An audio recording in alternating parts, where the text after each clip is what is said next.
Welcome to PRAJNA SPARKS, a podcast where we listen to a Dharma talk, contemplate with our minds and in our hearts, and engage in guided meditation. In this episode, we're going to be exploring mind further.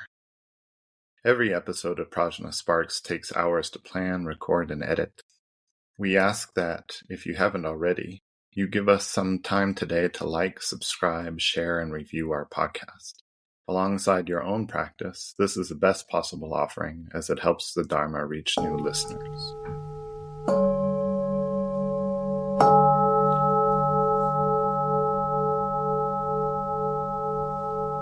In this fourth episode, covering the Four Yogas of Mahamudra, we arrive at the first of the four yogas. In putting together this mini-series, we decided to leave the first yoga for last for a very particular reason. We'll look at that reason shortly, but first, let's explore what exactly are we doing when we're investigating these four yogas of Mahamudra. Mahamudra is a particular style of practice, both on and off the cushion, which in Tibetan Buddhist parlance is often described as meditation and post-meditation, respectively, which focuses on pinpointing what mind is, and then experientially examining our assumptions, our ideas.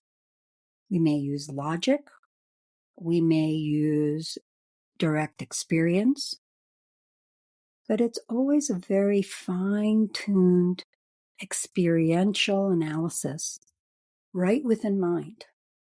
This is what makes it so powerful.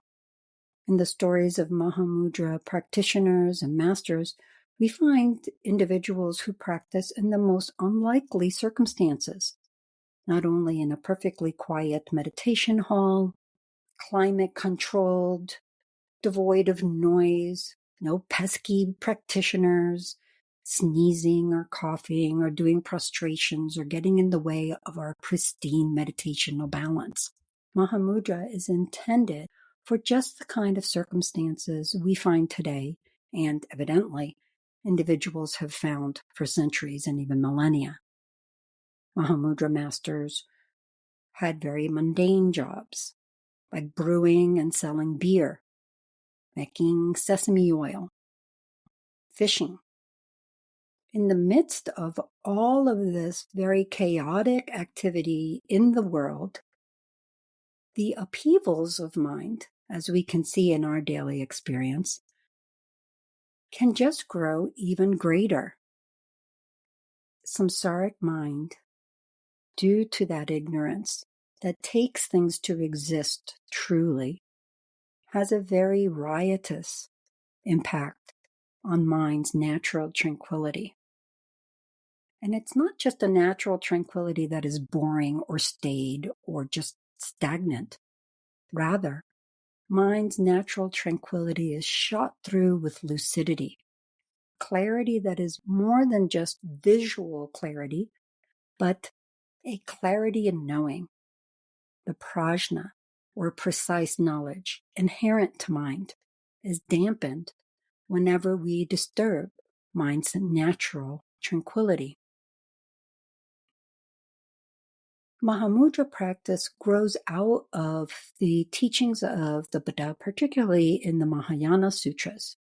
While the Buddha himself does not expressly teach the Mahamudra in those sutras, in the King of Samadhi Sutra, he does identify a young bodhisattva known as youthful moonlight as an individual who will, in future lives, develop and propagate a style of practice that will enable practitioners to realize the Buddha's teachings through this path of Mahamudra. Youthful moonlight eventually takes rebirth in Tibet as the Lord Gampopa, one of the principal lineage masters of the Kagyu lineage of Tibetan Buddhism, and a figure in the forefront of Mahamudra instruction and practice. It is Gampopa who is credited with a systematic presentation to make the teaching, practice, and development of Mahamudra more accessible to meditators. through these 4 yogas.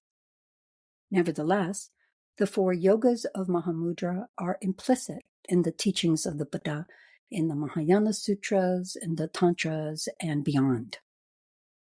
In other words, it's a very useful instrument for us to understand why we're doing what we're doing and where is it going to lead us. And that becomes the fuel for driving our dedicated practice.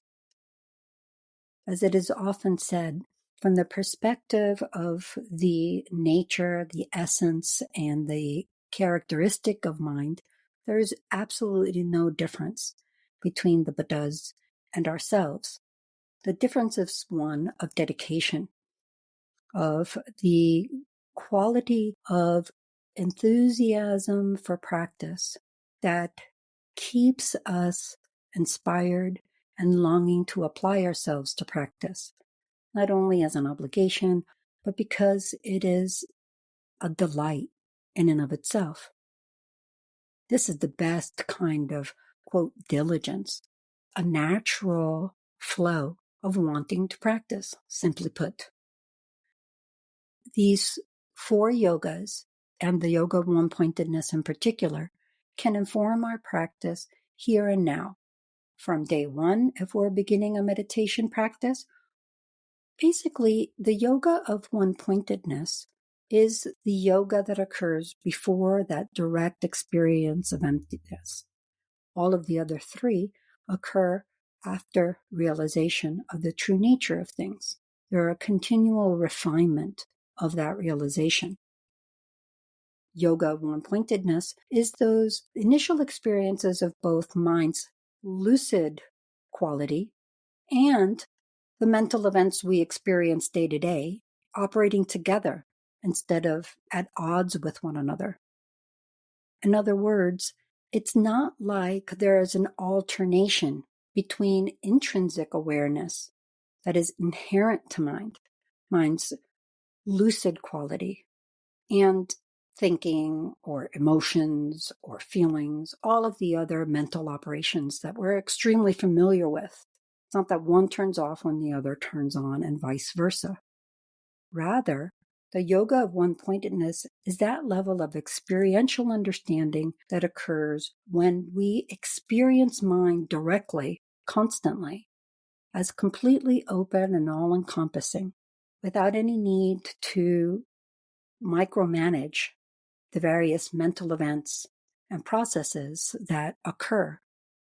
They can continue to occur without any interference with mind's lucid quality, that intrinsic awareness that is otherwise clouded over. So you can already see that there's a taste of realization right there, and there's also a taste of our own experience right there. This is why the Yoga of One-Pointedness and its descriptions can be very powerful for us. They give us a sense of possibility. They give us a sense of guidance of what we can do now, of how we can guide our practice in a way that aligns with the descriptions of Mahamudra. Another way of understanding the Yoga of One-Pointedness is that mind's lucidity, mind's intrinsic awareness, being able to shine forth without battling our thoughts, emotions, etc., or being covered over by them, is something that occurs when our experiential understanding of mind has come to the point where we recognize that our ideas such as me and mine, I and you, and everything else, our own inner makeup and our perceptions of the world are themselves conditioned, dependent on our own karmic inheritance and the habits that those karmic seeds generate. We recognize that everything is mind. Now, this is still at the level of understanding, although it is an experiential understanding, the prajna that comes from meditating. We can see how this could be such a liberating quality in our lives. There is no move to suppress or to shame our emotions, our thoughts, our opinions, and at the same time, there is great empowerment to own our involvement in our lives, to own how much we create our experience, and to call back any ways that we are creating experience in a way that does not serve us, that we may be interpreting others' words or conduct, etc., in a way that is not beneficial for us, and to encourage us to look into ways that we can align with what actually does serve us, find ways to be in communication with other beings, the world, and our own heart in a way that encourages us to grow and be free. Recall, all of the four yogas are a kind of fruit of practice. With the Yoga of One-Pointedness, we can really identify tranquility meditation as a strong foundation. In sutra descriptions of the practice of shamatha, that is, descriptions outside of the Mahamudra tradition, use the same kind of terminology. One-pointed concentration on the meditation object is a common description of the initial steps of placing the mind in shamatha, or tranquility meditation.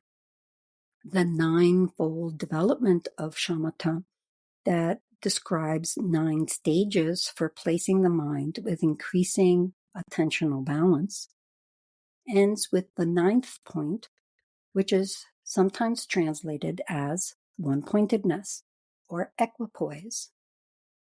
It's that natural ease, the comfort and the sweetness of sustaining that balance between mind's lucidity and stillness, such that we are able to sustain it for hours on end, quite simply because it's pleasant.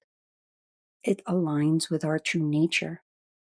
It's also the minimal platform necessary in order to engage in vipassana, the insight or knowledge quality of practice, which is the seminal aspect of Buddhist practice. It is not shamatha, this tranquility meditation, that the Buddha determines can cut through the root of samsara. It is knowledge, PRAJNA, arising from vipassana, that can be a direct opponent to the ignorance that does not realize the true nature of things. So we start to see the interaction between shamatha and vipassana. It makes a lot of sense, doesn't it? That if we want to find something, if we want to know something about something, we need some measure of clarity, of evenness. We need the strength and focus of our concentration, even if we're trying to find our keys or our phone in our own home. This is the kind of clarity and stillness that shamatha provides for vipassana. Even in our early practice, we're seeing how these qualities of one-pointedness are already present right in the instructions. The more we apply those instructions, the more we start to see for ourselves on an experiential level how it is that our mind, our opinions, colored by our karmic inheritance and the habits of a life and beyond, that create our experience. Slowly but surely, through that process of shamatha and vipassana, not only on the cushion, but in our daily life, we move towards the full-on experience of the yoga of one-pointedness. This yoga of one-pointedness is really talking about going deep, like a laser, in one spot, allowing us to penetrate through the chaos of thoughts, emotions, and feelings without having to suppress them, without judging them, but also not letting them get in our way. not letting them hamper our freedom. This laser-like understanding of our mind consists of a gathering and collecting the power of mind to hone in on a single moment and see what happens in mind. Where did that anger come from? What does it depend on? Where did it go? Where did it stay in between its arriving and its going?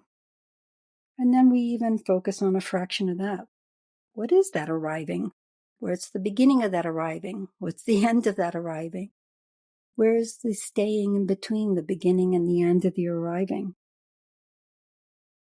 Our laser-like focus becomes more and more honed, not just a single moment, but a fraction of a moment, and a fraction of a fraction, a tangent within the stream of mind.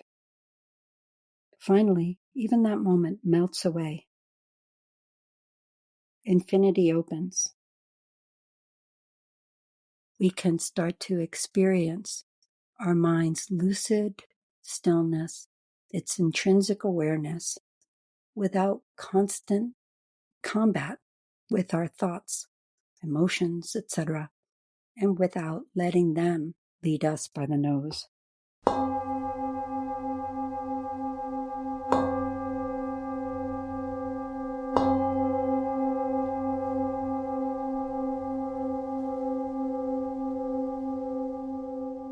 For this episode, we suggest focusing on a single passage in our contemplation. We can break this passage down into individual statements. Be careful to check in on whether we have a semantic understanding. We understand the words that are being used to point to the intended target rather than our own ideas about what they might mean, and really refine that initial level of understanding the words before we begin to contemplate, thinking about, discussing, asking questions, and reflecting on those words' actual meaning, both on a superficial level and on a deeper, definitive level. This fine-tuned approach to contemplation yields more immediate experiences of the prajna that comes from contemplation, namely intellectual understanding, and really teaches us the fine focus, examination, and investigation involved in contemplation.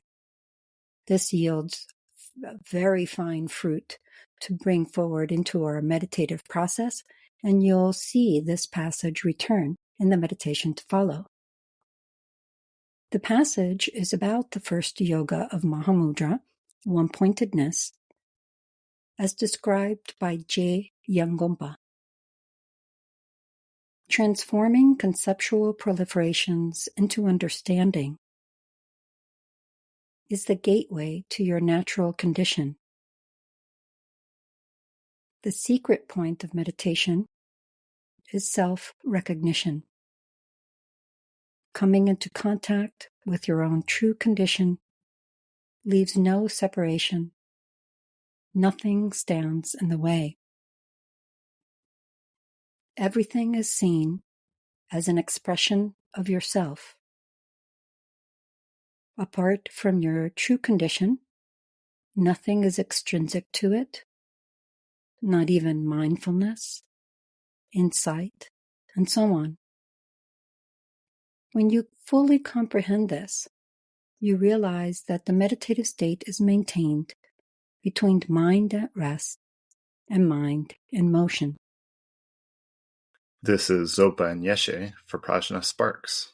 Be sure to join us every month on the new moon for fresh episodes. Stay tuned now for a guided meditation. Shivnee is our Tibetan singing bowl artist. Thanks for the generosity of giving us some time out of your day to like, subscribe, share, and review PRAJNA SPARKS. It really does help us to spread the gift of Dharma to new listeners. If you have any questions, contact us via email, Instagram, or Facebook. Check the episode notes for those links and for more resources on today's topic. Visit us on the web at prajnafire.com or follow us on Instagram and Facebook at PRAJNA SPARKS. Thank you for listening. May all beings benefit.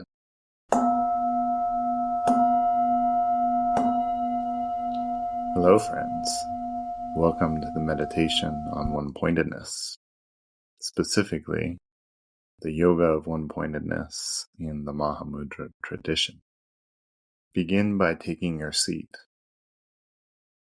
establishing yourself in the presence of here and now, coming back to your true home.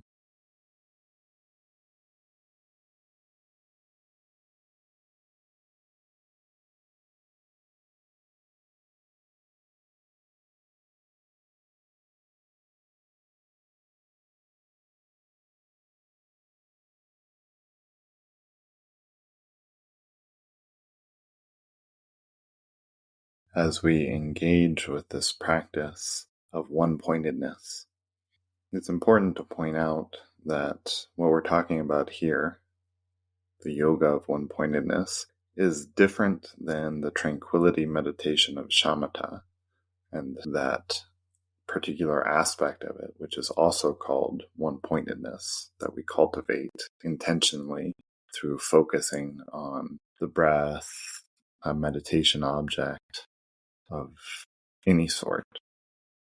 In this one-pointedness of Mahamudra, the Yoga of One-Pointedness of Mahamudra, we're talking about resting mind in its natural state without distraction. As we've seen in the previous episodes dealing with the different yogas of Mahamudra, there's a lot to be explored. Words that seem simple, that seem pointing right to the heart, when we get down to it, to practice, can be very hard to bring to bear on our present moment and experience.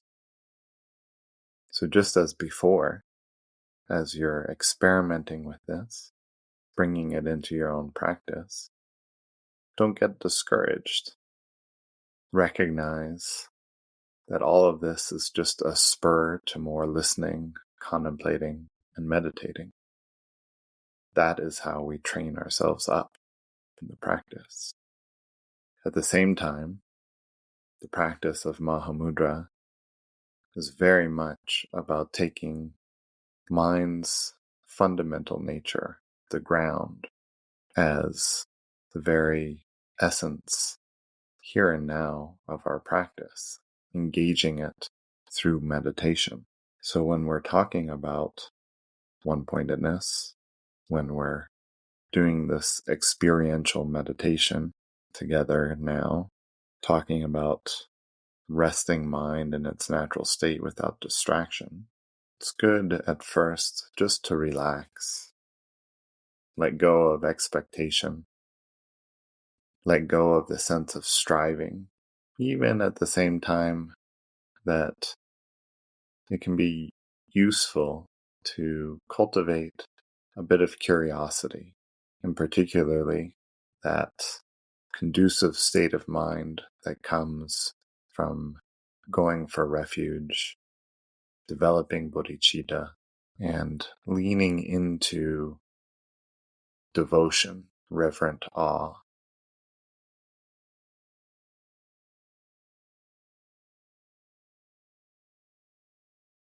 So cultivate those now briefly in your own mind stream, whatever your familiarity with them is, just bringing them to the forefront for a moment.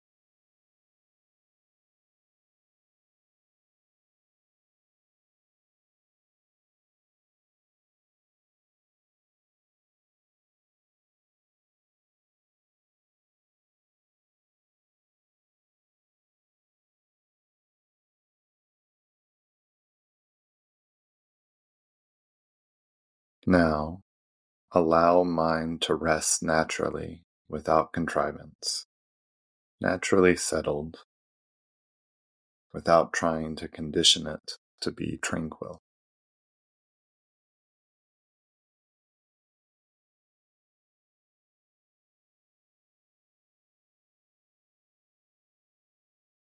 Simply apply mindfulness and awareness to the nature of thoughts and emotions as they arise and as they disperse.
And then rest, relax, ease any tension or striving that you may have been feeling. Just let go. Allow mind to rest naturally relaxed and settled in itself, without contrivance, without trying to condition it to be tranquil. Simply apply mindfulness and awareness, recognizing the nature of thoughts and emotions as they arise and they disperse in the mind.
It's good to train like this again and again, keeping the sessions very short within the expanse of the meditation session.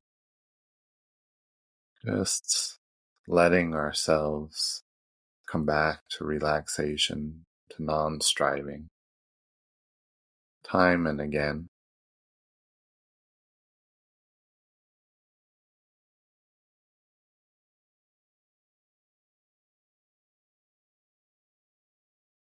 The great master Je Yangompa describes how we remain in the natural condition of the first yoga, this yoga of one-pointedness, in the following way. Transforming conceptual proliferations into understanding is the gateway to your natural condition. The secret point of meditation is self-recognition.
Coming into contact with your own true condition leaves no separation. Nothing stands in the way. Everything is seen as an expression of yourself. Apart from your own true condition, nothing is extrinsic to it. Not even mindfulness, insight, and so on. When you fully comprehend this, you realize that the meditative state is maintained between mind at rest and mind in motion. Thank you, friends, for your practice. I rejoice. Please gather whatever goodness has come from this foray into practice and share it with ourselves and all beings, that we may learn and experience and realize these blissful inner paths to allowing mind to rest naturally in its own state more and more till it fills the whole universe with its magnificence. Keep practicing.